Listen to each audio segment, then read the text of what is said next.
Hey guys, my name's Dale and this is Think Fact.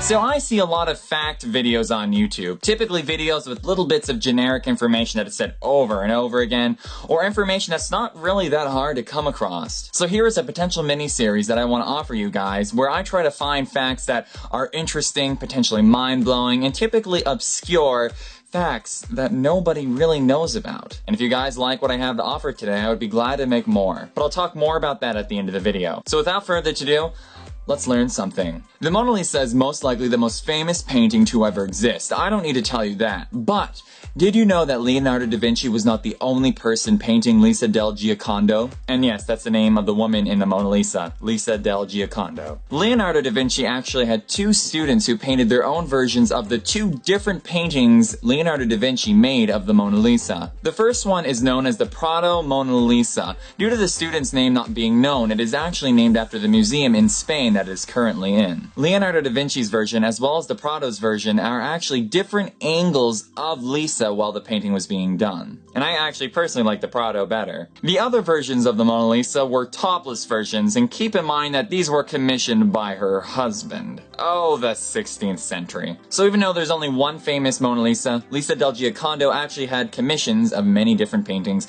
all of which she never received.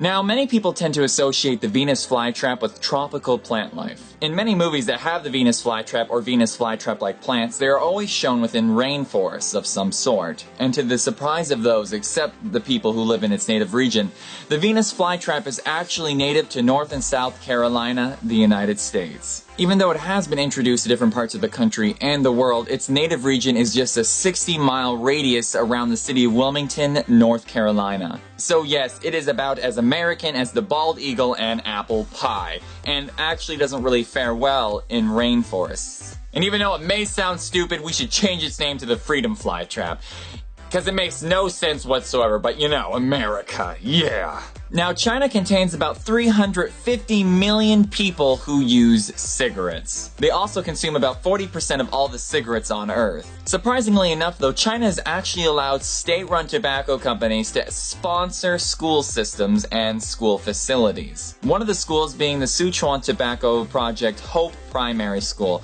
a school that was constructed after an earthquake hit and the tobacco company used its money to construct a new school. Though it has parts of its curriculum that support tobacco use, as well as having messages on the walls in the school itself that say, and I quote, "Work hard for society. Tobacco can help you become an achiever." Yeah, an achiever for lung cancer. And yes, this is extremely awkward given the fact that tobacco use is already extremely high in China, but it hasn't gone completely under the radar. There is debate, and if you would like to read more on it, go check out the article I have in the description. Oh, China. There is actually a reason why your fingers and toes get pruny when they're left in water for prolonged periods of time. A lot of people accepted that it's just a natural thing where your body just absorbs water and it can't be helped. But actually, the opposite is true. The reason why your fingers get pruny is because the autonomic nervous system tells it to do so. And we understand this because people who have nerve damage in their fingers and toes actually don't experience any type of pruning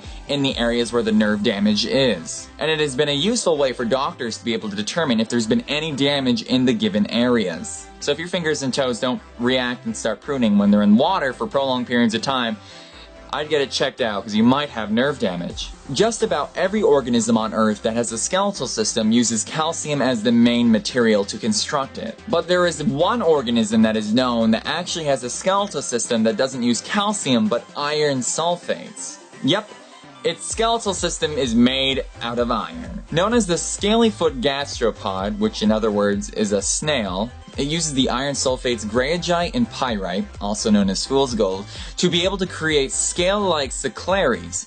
These are an exoskeleton, and it also uses these material to make an iron shell. Easily one of the most unique organisms ever discovered, and quite literally, harder than rock. Just prior to when the United States dropped a nuclear bomb on Japan, it actually came with quite a bit of warning contrary to popular belief. The United States actually dropped millions upon millions of flyers throughout cities telling them about 35 potential cities where an absolutely devastating bomb would be released. The papers went as far as to even tell the civilians that they themselves are not the target, but the military and the warehouses and anything that pertains to supporting the military is what the target is. And because bombs don't have eyes, it's up to the people to flee for themselves. The cities of Hiroshima and Nagasaki were in the list of potential cities to be bombed, and there were some slight evacuations, more so after the first bomb, but nowhere near what was necessary. And because a lot of people didn't take it seriously, including the Japanese government, well, you know the sad outcome of that. And the rest is history. If I were to ask you where you think the oldest building in the world is, you'd probably think of Egypt, or maybe some parts of the Middle East, maybe even Malta or India. Currently, the oldest building on Earth is actually in the region of Brittany, France. Once thought to be in Malta, it was actually later discovered through carbon dating that it is a building called Barnezes. And yes, it is extremely old, older than all the pyramids in Egypt. Nope. It is the oldest building that is still around. And surprisingly enough, it's been kept in pristine condition and is being restored by the French government. Roughly 2,000 years ago, the Romans conquered the region of what is now Israel. In order to make the advance faster, the Romans actually destroyed one of the staple crops of the area, the Jordan date tree. And through the constant destruction of this tree, they ran it to complete extinction. The species is so old that it is actually mentioned in the Torah, the Bible, and the Quran, and has been gone for centuries and centuries until the 1960s. A group of archaeologists were examining a palace where they found a jar full of seeds, and it was later confirmed that they were Judean date tree seeds. Carbon dating showed that they were over 2,000 years old, and they were kept in a local university for 40 years until 2005, where they tried to plant them. Luck would have it, one actually sprouted. Scientists are taking great care of the plant, and it currently looks like this. Scientists plan to research it to be able to try to find what medical benefits it may have that are listed in the 3 holy books. And the tree was named Methuselah after the longest living major figure in the Old Testament. Rap battles are becoming more and more popular. I mean, just the fact that the most popular show on the internet ever is Epic Rap Battles of History goes to show you just that. Surprisingly enough though, there were actual rap battles in history, most famously done by the Vikings. The Vikings were known to participate in a ritualistic exchange of insults done in a poetic form that was done between two people. Even the Norse gods are recorded in legends of having these rap battles. Known as flyting, it typically involved insults that ranged from being a coward all the way to sexual deficiencies. So basically, people haven't changed at all. But the Vikings were not alone in these insulting poetic battles. The Japanese, the Inuit, the Arabians, and even the Scottish all had their own versions of these battles. But only the Norse date all the way back to 5th century AD. Oh, it makes me proud to be 1/16th Swedish. Nowadays, many people know that the killer whale is not a whale at all, but actually more related to dolphins. I mean, just come on, look at it. The name that we have today, killer whale, is actually a mistranslation from Spanish to English due to the fact that, in terms of how things are ordered, Spanish is typically in reverse to what English has things. Killer whale from whale killer. And yes, orcas, another name they're known as, are known to kill whales. Typically they go after the calf, but when in numbers, they will go after the biggest of all animals, the humpback. As you can see in this video, this humpback is struggling trying to actually get away from this herd of angry orcas. But if you thought orca was PG or a nicer name than just killer whale, you were wrong. That's because the name of the orca comes from the Latin word orcanas, which means of the kingdom of the dead. So yes, things just took a really weird and unexpected turn. Orcus is a Roman god who is the embodiment of death, and he shares his name with his afterworld. He's typically seen along Pluto, who is the Roman equivalent to Hades. So that's right, Shamu's species is named after the embodiment of death.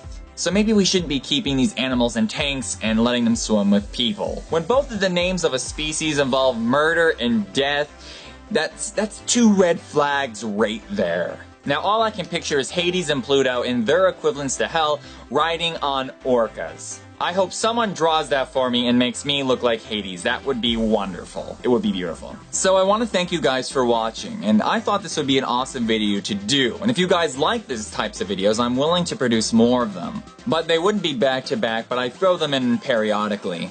And let me know your thoughts on anything. Now my question for you guys is, which fact did you find the most interesting? I found them all pretty interesting because I picked them, but if I had to say a favorite, it'd probably be the orca one because that was freaking hilarious when I found out about it. So with all that said, my name's Dale, this is Think Fact, and remember, never stop learning. Thanks for watching. If you like my videos, please subscribe to stay tuned for more. For more videos on the facts that almost everybody missed. Pablo Picasso, Shakespeare.